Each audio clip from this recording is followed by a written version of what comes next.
ये है Ruhr reason, Germany की एक ऐसी जगह जहां से उसकी 80% से ज्यादा कोयले की रिक्वायरमेंट पूरी होती है। लेकिन क्या आपको पता है कि भारत का रूर किसे कहा जाता है?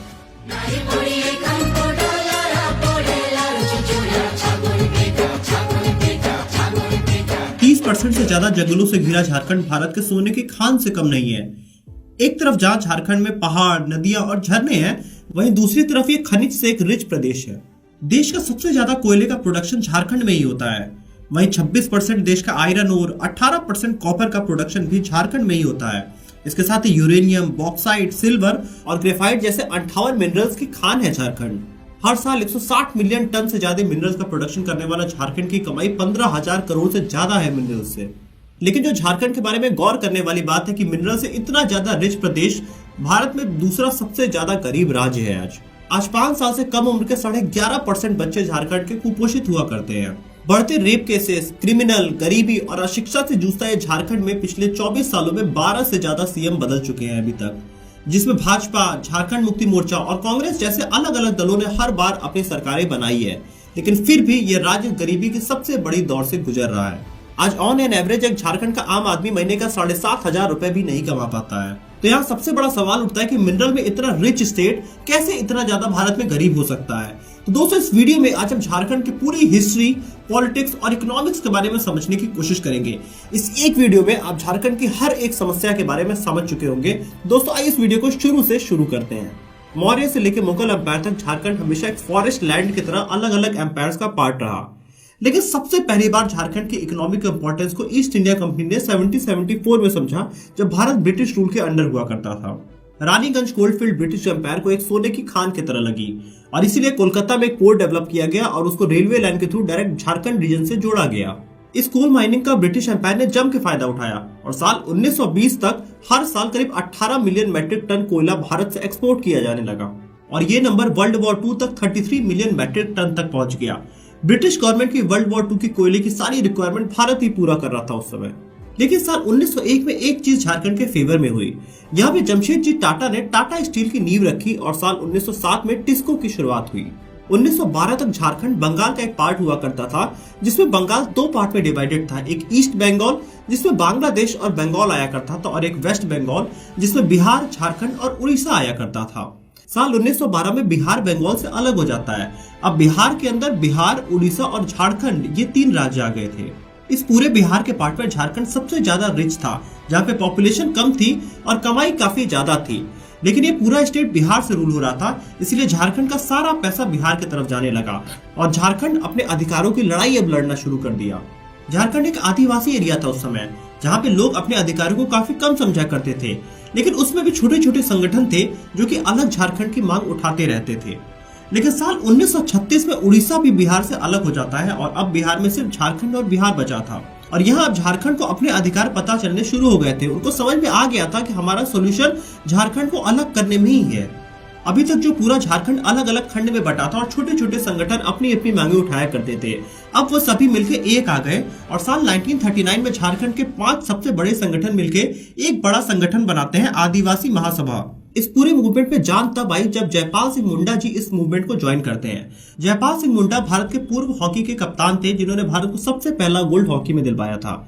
इनके ज्वाइन करते ही ये पूरा आंदोलन एक बड़े लेवल पे चला जाता है और अब मुस्लिम, क्रिश्चियन और सब मिलकर झारखंड के इस आंदोलन को लड़ना शुरू कर देते हैं। भारत की आजादी के बाद साल 1949 में इस आदिवासी महासभा का नाम बदल के झारखंड पार्टी रख दिया जाता है, जो कि अब पूरा झारखंड एक साथ मिलकर अपनी आवाज उठा रहा था। साल 1952 में बिहार का इलेक्शन होता है, जिसमें झारखंड की यह पार्टी 33 सीटों के साथ सबसे बड़ी ऑपोजिशन पार्टी बन के आती है। लेकिन इसी साल 1952 में ही नेहरू गवर्नमेंट ने फ्लैट इक्वलाइजेशन पॉलिसी लागू कर दी, जिस वजह से आज भी झारखंड एक गरीब राज्य कहा जाता है। इसको आइए समझते हैं। जैसे कि आप अगर एक एप्पल खरीदते हैं आप कश्मीर में जाके, तो आपको 20 रुपए किलो मिलेगा। लेकिन वही एप्पल अगर आप दिल्ली में खरीदेंगे तो आपको 150 से 200 रुपए किलो मिलेगा, क्योंकि वो एप्पल कश्मीर में उगाया गया है और उस पर कश्मीरियों का हक है। और अगर वो कश्मीर से बाहर जाता है तो उसका हक कश्मीरियों को मिलना चाहिए, इसीलिए इतना महंगा यहाँ पे एप्पल बिकता है। लेकिन जो फ्लैट इक्वलाइजेशन पॉलिसी थी वो कुछ ऐसी थी कि उस समय झारखंड में 1952 में 1 रुपए किलो का कोयला मिला करता था। तो सरकार ने एक ऐसा नियम बना दिया कि भारत में कोई भी कंपनी चाहे तो वो 1 रुपए किलो में ही वो कोयला खरीदे और कहीं पे भी वो अपनी इंडस्ट्री सेटअप कर सकती है। अब झारखंड एक लैंडलॉक स्टेट है, जिसके पास महाराष्ट्र और गुजरात के जैसी बड़ी बड़ी अपॉर्चुनिटीज नहीं है, वो पूरी तरीके से अपने खनिज के ऊपर ही डिपेंडेंट है। तो अगर जो खनिज वहां से निकाल के 1 रुपए में अपने झारखंड में बेचना है, अगर वही 1 रुपए में बाकी जगहों पे बिकेगा तो झारखंड का कोई अलग से एडवांटेज रह नहीं जाता है। और दूसरा बड़ा नुकसान फ्रेट इक्वलाइजेशन पॉलिसीज की वजह से कोई भी कंपनी अब झारखंड में अपनी कंपनी सेटअप करने के लिए बाधित नहीं थी। तो जो जॉब मिलने वाली थी झारखंड के लोगों को, वो उन जगहों पे मिलने लगी जहां पे पानी ज्यादा था। मतलब कंपनियां यहां से कोयला निकाल के ले जाती थी और उनको तमिलनाडु में ले जाके अपना इंडस्ट्री सेटअप करती थी, जिस वजह से उनको वहां पे पानी की रिक्वायरमेंट पूरी हो जाती थी। और झारखंड को अपनी सबसे इंपॉर्टेंट चीज के लिए जो एडवांटेज मिलना चाहिए था वो उनको कभी मिला ही नहीं। अगर इंडस्ट्री झारखंड में ही सेटअप होती तो झारखंड के ही लोगों को जॉब मिलती, लेकिन वो इससे वंचित रह गए। लेकिन दूसरी तरफ बिहार में 1957 में फिर से इलेक्शन होता है और इस बार भी जयपाल सिंह मुंडा के अंडर ही फिर से इलेक्शन लड़ा जाता है और इस बार भी झारखंड की पार्टी 32 सीटों के साथ सबसे बड़ी ऑपोजिशन बन के आती है। लेकिन ऐसा नहीं है कि भारत सरकार कोयले की अपॉर्चुनिटी को समझ नहीं रही थी।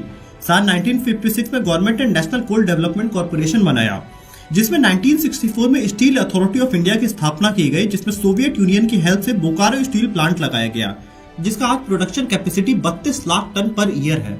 और 1958 में बिरला ग्रुप ने हिंडाल्को की शुरुआत किया, जो कि आज एशिया में सबसे ज्यादा एल्युमिनियम के प्रोड्यूसर है। उधर दूसरी तरफ अलग झारखंड की जो मांग थी वो कमजोर पड़ती जा रही थी और साल 1963 से 1973 के बीच में ये मूवमेंट पूरी तरह से कमजोर पड़ गया और झारखंड जो पूरी तरह यूनाइटेड था वो अलग अलग दलों में बट गया, जिसमें बिरसा सेवा दल, ऑल इंडिया झारखंड पार्टी और HUL झारखंड पार्टी जैसे अलग अलग पार्टीज निकल के बाहर आ गई। लेकिन अगला बड़ा बदलाव भी साल 1973 में होता है, तो 4 फरवरी को अरुण कुमार रॉय, विनोद बिहारी महतो और शिबू सोरेन मिलकर एक नई पार्टी बनाते हैं, जिसका नाम रहता है झारखंड मुक्ति मोर्चा। इसी पार्टी से हेमंत सोरेन आज सीएम है। उसी साल कोल इंडस्ट्री में भी बड़ा बदलाव हुआ। कोल की लगातार चोरी होते देख के और मिस मैनेजमेंट को देखते हुए इंदिरा गांधी गवर्नमेंट ने कोल का नेशनलाइजेशन साल 1973 में कर दिया, जिसमें कोकिंग कोल और नॉन कोकिंग कोल दोनों को नेशनलाइज कर दिया गया और अब कोल इंडिया की पूरी तरीके से भारतीय कोयला मार्केट पे पूरी मोनोपोली हो गई थी।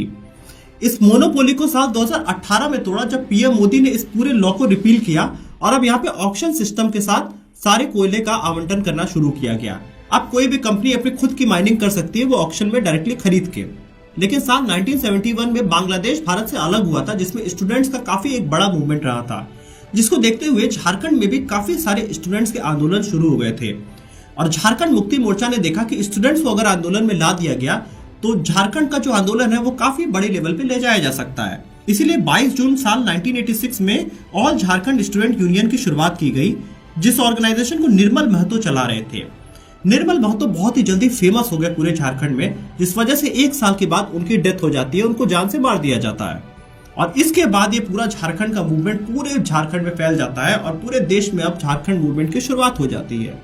यहाँ बीजेपी भी इस आंदोलन को बहुत अच्छे से भाप जाती है और वो भी अब एक अलग वनांचल राज्य की मांग करना शुरू कर देते हैं, जिसका फायदा बीजेपी को साल 1996 और 99 के लोकसभा के इलेक्शन में पूरी तरह से होता है। और 15 नवंबर साल 2000 को अटल बिहारी गवर्नमेंट ने अलग वनांचल राज्य का निर्माण किया, जिसे कुछ दिन बाद इसका नाम बदल के झारखंड रख दिया गया। पिछले 100 सालों में झारखंड की 2 पीढ़ियों ने सिर्फ झारखंड के एक अलग राज्य की डिमांड में अपना जीवन बिता दिया था। लेकिन 2000 के बाद जब एक नई सरकार बनी तो लोगों को आस थी कि अब नई सरकार एक नए विजन के साथ आगे बढ़ेगी। लेकिन होता है दोस्तों इसका जस्ट अपोजिट।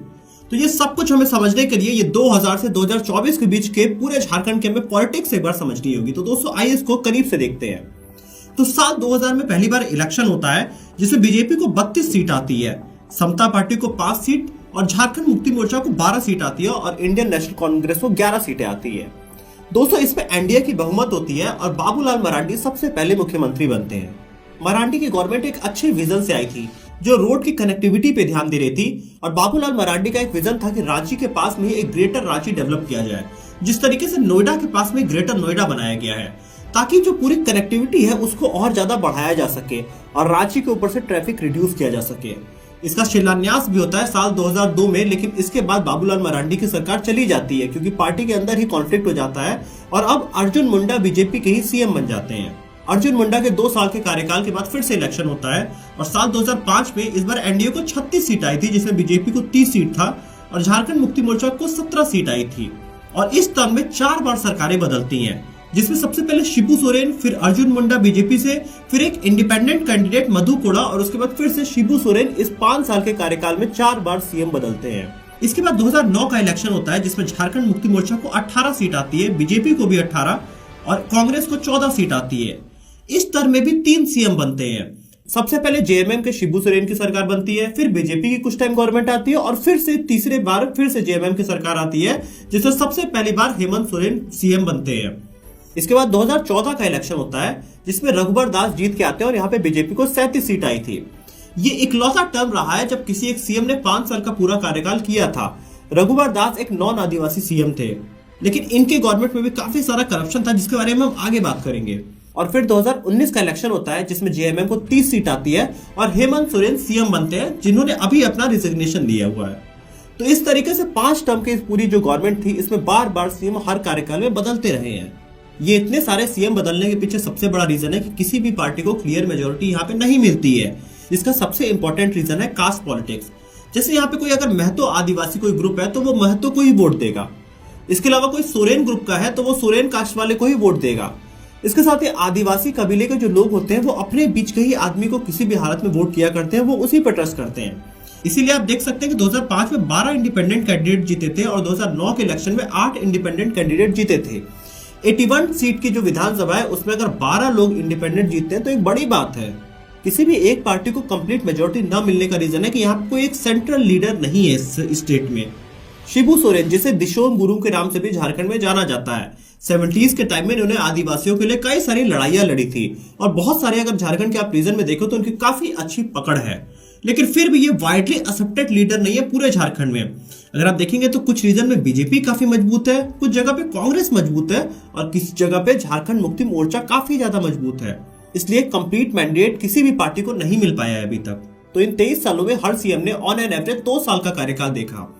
तो अब हर सीएम ने अपने टेन्योर में ज्यादा से ज्यादा करप्शन करके पैसे निकालने का सोचा और ज्यादा दिन अपने आप को सीट पे बनाए रखने में फोकस किया, जिस वजह से झारखंड का जो पूरा विजन था वो खत्म हो गया। अगर इन सभी गवर्नमेंट में आप देखें तो भर भर के करप्शन हुआ। जब मधु कोड़ा की गवर्नमेंट आई थी, वो जो एक इंडिपेंडेंट कैंडिडेट थे वो जब सीएम बने थे तो साल 2006 में आयरन और कोल स्कैम में ये करीब 34,000 करोड़ का स्कैम हुआ था, जिसमें मधु कोड़ा के ऊपर एक इल्जाम लगा कि वो 4,000 करोड़ रुपए उन्होंने ब्राइबरी लिया था, जिसका पता चलने पे मधु कोड़ा की 144 करोड़ की संपत्ति भी जब्त हुई थी और दिसंबर 2017 में मधु कोड़ा कन्विक्टेड भी हुए थे, जिसके बाद उन्हें 3 साल की जेल हुई थी और करीब 50 लाख रुपए उनके ऊपर बस जुर्माना लगा था। इसके बाद कई सारे स्कैम्स हुए। आप अगर देखेंगे कि रघुबर दास गवर्नमेंट के में भी उनके जो मिनिस्टर थे सरयू राय, उन्होंने ही सीएम पे डायरेक्ट इल्जाम लगाया था और उन्होंने कहा कि इन्होंने फूड स्कैम किया हुआ है।